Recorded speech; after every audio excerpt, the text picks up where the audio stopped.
Hey bookends, welcome back. This is a special check-in discussion for the Blackathon. We're going to be discussing Elizabeth Acevedo's book, The Poet X, which is a book to be discussed for everyone. Everyone's supposed to discuss it if they're doing the Blackathon. So, Tu and I, say hi, Tu. Hi. She sounds just as enthused about this book as I feel. Yeah, so let's just like get right into it. No point in pulling the band-aid off slowly. So this is the book, The Poet S by Elizabeth Acevedo. So the book is basically about an Afro-Latino or a dark-skinned Spanish person, a young woman, a teenager who lives in New York, who basically relates her experiences with finding out about spoken word and rap and trying to get into that world while still interacting with the cultural one that she was born into. So I have mixed opinions about this book. Why does everything have to be in New York all the time? I don't know, dude. Like, it's so weird. Like, I don't know. I mean, I don't know. I don't want to hear something that, I don't care if it takes place in a dark alley. You stupid. I don't want to Oh my god. You're so stupid. now. I'm over it. You're so stupid. Anyway. Yes. So I have mixed feelings. I guess do you want me to go over mine first and you go over yours? Yeah. Okay, so I have mixed feelings. Okay, reading this book for the purpose of Blackathon, it didn't. I would not advise anyone who wants to get to know about the Black experience or the African American experience to read this book.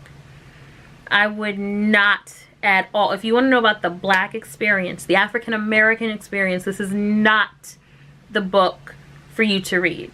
If you would like to know about the Spanish experience in America, or perhaps the Spanish experience on the East Coast, or the Spanish experience with spoken word or rap, this is a perfect book for you. So the book isn't bad. It's just bad for the purpose of a Blackathon. Here's the reason why.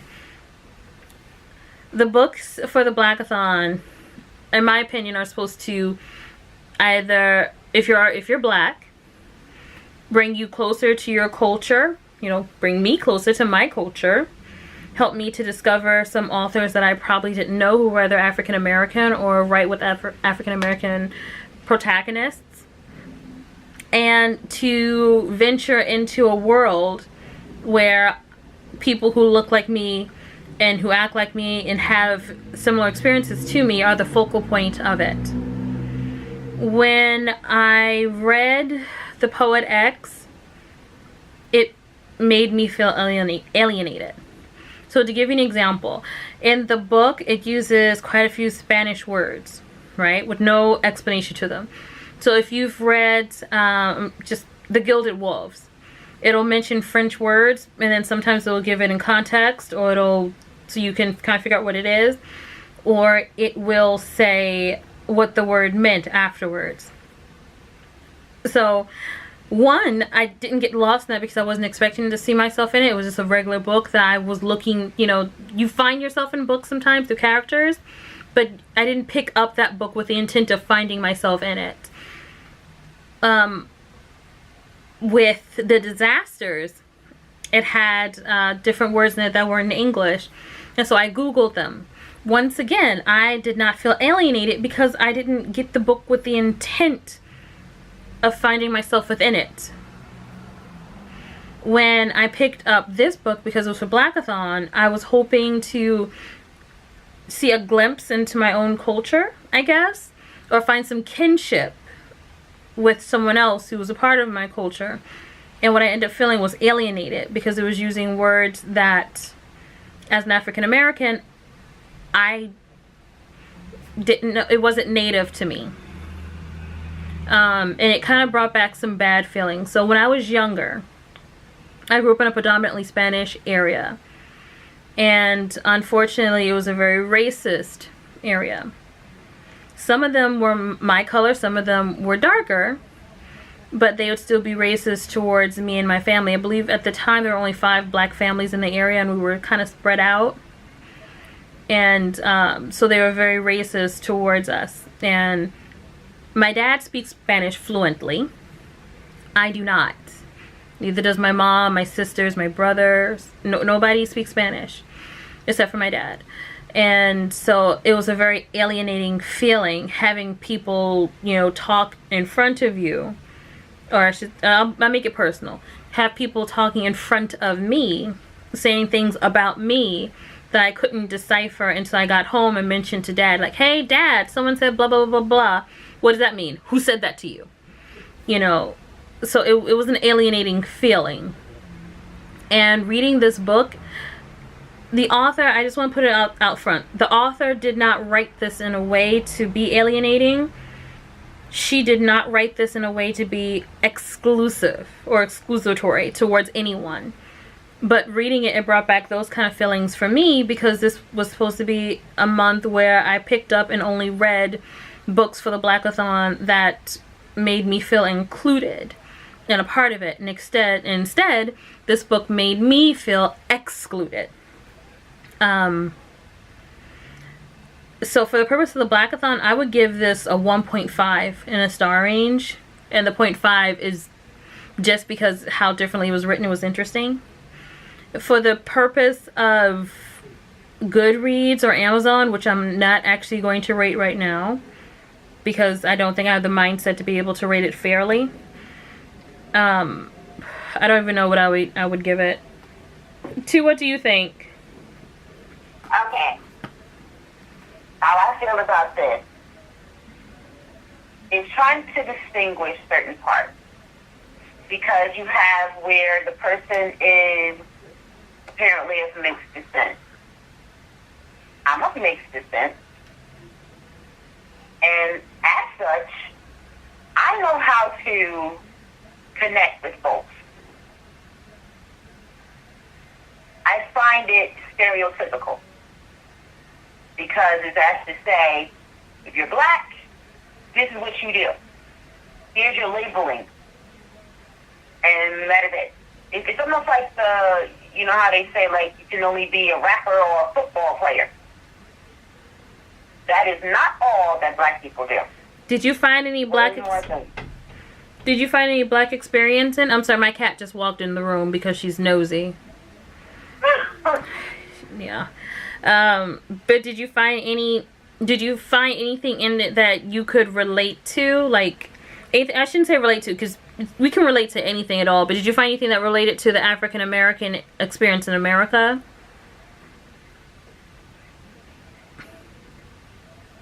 If you say on the lines of struggle, of trying to succeed, yes. Outside of that, no. I guess I'm so used to Spanish people, at least the ones that I've been around in New Jersey, not identifying as Afro anything, even though they appear to be Afro-Latino.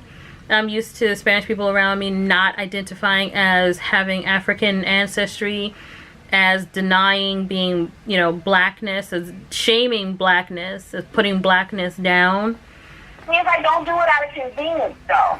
Because you got people who do that. I don't like that, personally. It seems to be a fad now. Don't do it out of convenience, because you'll feel like, well, if you said, if we're going to base it on 100%, 90% one thing, and then the other half, and then the other percent, you're 10% only black. So then, if you say something like this, then your attitude comes out in a certain way that's like, oh, yeah, girl. No, we're not all like that. I remember the first time that I was called a nigger. Like, not like for fun, like, what up, my nigga? Not that. But the first time I was actually called a nigger was by a dark-skinned Puerto Rican girl in my school who pulled my hair. And that was an interesting experience. I'm like, you're darker than I'm not black. you're black, nigger. That's what I was like 6. When I was like 7, I saw a little girl had the same Bernstein Bear book I had. I think it was the one about the Get the Gimmies, something, Bernstein Bears Get the Gimmies, something like that. And I saw she had the same book as I did. And I'm like, hey, I have that same book at home. She's like, get away from me, you brown bowling ball. So these are people who are my shade.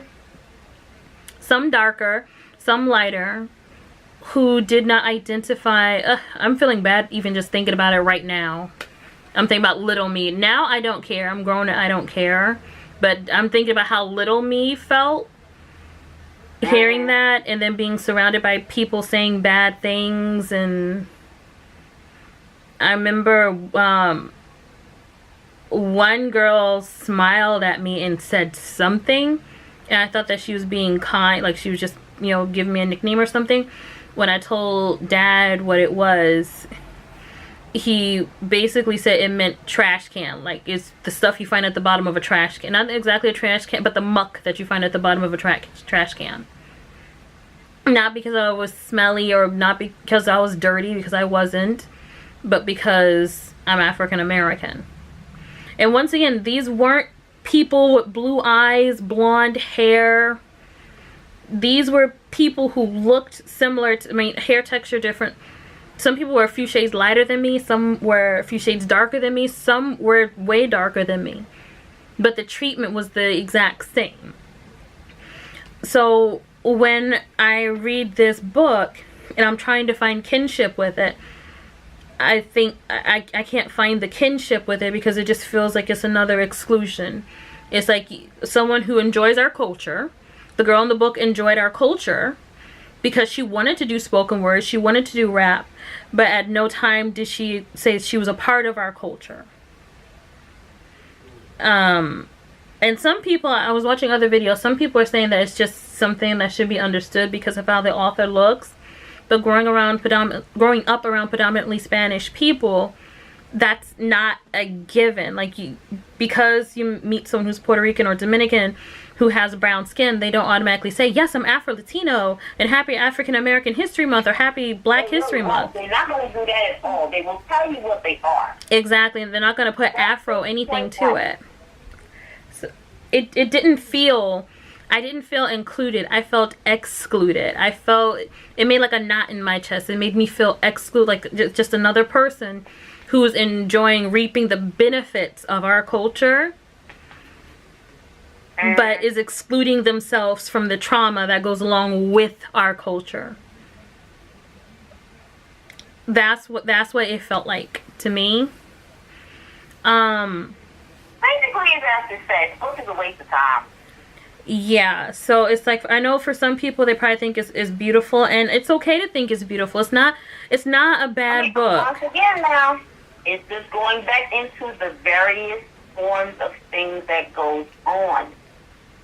You know, that's what it is, because you have people who have a passion for certain things. There are people who have a passion for poetry.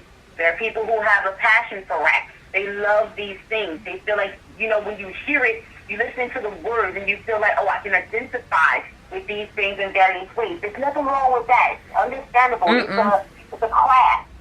But even still, it is regardless a waste of time. And don't capitalize on it. It's like, I'm not, what is that dance called? I forgot the name anyway, I'm not Russian. To my knowledge, just to my direct knowledge, I don't have any Russian blood flowing through me, to my knowledge. So I'm not going to say that I made stacking dolls. This is my thing. I'm specializing in stacking dolls because stacking dolls is a black thing. It's not ours. You know the little dolls where you pick it up and there's a doll inside, you pick up another one, there's another, you know what I'm talking about? Yeah. Like, yeah, I'm not gonna be like, oh, this is my thing now. No, it's not my thing. If I like it, I can make them if I want to. And I can say that I enjoy, they are nice. And I can say I enjoy looking at them. I enjoy how they're made. But I can't take that as my own and say this is mine, because it's not mine. I remember I read a book when I was younger called When I Was Puerto Rican by Esmeralda Santiago. And I really enjoyed that book. It was, I believe it's her autobiography. She has a second book too for the second half of it, because I think it ended when she was like 13, 14, something like that. But I really, really enjoyed that book. She started out in Puerto Rico. Her little sister got injured, and so her mother had to go back and forth to New York to make sure that she was okay, you know, to get her treatments. They ended up all moving over to New York. And by reading that book, I felt like I got a glimpse into someone who's Puerto Rican's life, coming from Puerto Rico over to here. So it was a really good book. I would not read when I was Puerto Rican during a Blackathon. I would read it for Hispanic History Month, which is, I think, September. But I wouldn't read it for African American History Month or for a Blackathon. I wouldn't, because it's not... If I showed when I was Puerto Rican to someone who wants to know about the African American experience, they would be like, oh, so you all come over from Puerto... No, we don't come over from Puerto Rico. Oh, well, you all speak Spanish. No, we don't. We generally don't speak Spanish. Some of us do. Some of us learn it. You know, so it wouldn't give someone who wanted to know what the Black experience was about. It's like saying, I want to know about the white experience. And to learn about the white experience, I'm going to read the book American Psycho. Like, yeah, it's like all white people aren't killing people. So to read a book called American Psycho to learn about white people's culture would be counterproductive, because most white people aren't like that. Or if I want to learn about white people, so I read a book about Indians or West Indians. Reading a book about West Indians is not going to help me to find out more about white people. Or if it's someone's getting ready for the St. Patrick's Day parade. If they're getting ready for the St. Patrick's Day parade, you know, they're not going to go get henna, because henna has nothing to do with St. Patrick's Day. Does it mean they can't go to the parade? No, anyone can go to the parade. It's right downtown Newark. Anybody can go to the parade. Anyone can walk in the parade. Anyone can be on a bike. It doesn't matter what color you are. You can enjoy the parade. But if you want to know about Irish people, you're not going to buy a book on West Indian people. And so if you want to know about the African American Black experience, this is not the book. The Poet X by Elizabeth Acevedo is not the book to read. It isn't. Strong opinions, I'm sorry. No, this is just the truth. Yeah, it's not. It's like it's like you're trying to find like a child. Somebody tell you that's what you are. You're still not. And I don't know, in television and entertainment, I come across people who are Spanish or of Spanish descent who will say that they are Afro-Latinos, but generally it's because they're in a business where being Afro-Latino is helpful to them, such as if they're a rapper or if they're an actress and they're trying to get black parts because they're not light enough to get the white parts. So then all of a sudden they will accept their Afro-Latino-ness. They'll accept the African part for the purpose of getting something. But me being black, me being black's not going to get me anything. Me saying I'm African American is not going to get me anything. You know, I still have the same struggles, so someone can like put on the outfit of being black, but then take it off. That the white woman, the one from Sweden or something, who says she's a black woman now. I don't know who in the world this girl is. She speaks Spanish like, but then other times she doesn't. Oh wait, no, that's somebody else. And she has like this big afro, and people were saying she was dyeing, like bleaching her skin or something to make herself more dark. Wait, who? Like her, I don't know what in the world she is, quite honestly. I've seen her like maybe once or twice, and she was on the show. Like Love and Hip Hop Miami? No, I've seen her very briefly on The Real. On The Real? Yeah, I don't exactly watch it. I'll be trying to find other things on TV, I don't care. But, The Real. Yeah. Was she a co-host or was she being interviewed? Yeah.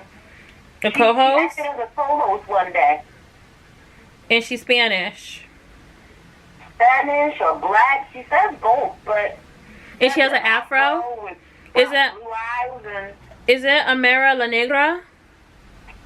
I don't know. Maybe. I don't know. I know she's someone who identifies as Afro-Latino, and it's interesting. I'm happy that she identifies as Afro-Latino, but when I would see someone who looked exactly like her in my schools when I was younger, those would be the ones calling me nigger and saying I was the color of dirt, even though they were darker than I was, saying, ugh, you're dirty. I'm not black. I'm Spanish. I'm not black. I'm Puerto Rican. I'm Dominican. And I'm not used to that. My dad isn't like that. I'm not used to, well, I got used to it, I should say. That's what I end up getting used to. My first taste of racism wasn't from white people. It was from Spanish people who were my color and darker. So, yeah, that's just my personal thing. Once again, I don't think, we're not going to leave a rating for this, right? It's best not to. Yeah, because I don't think it would be fair just because I'm angry. I mean, you gave it a 1.5. Yeah. And I don't think it's... Personally, yeah. I'm not going to give it a rating of any kind.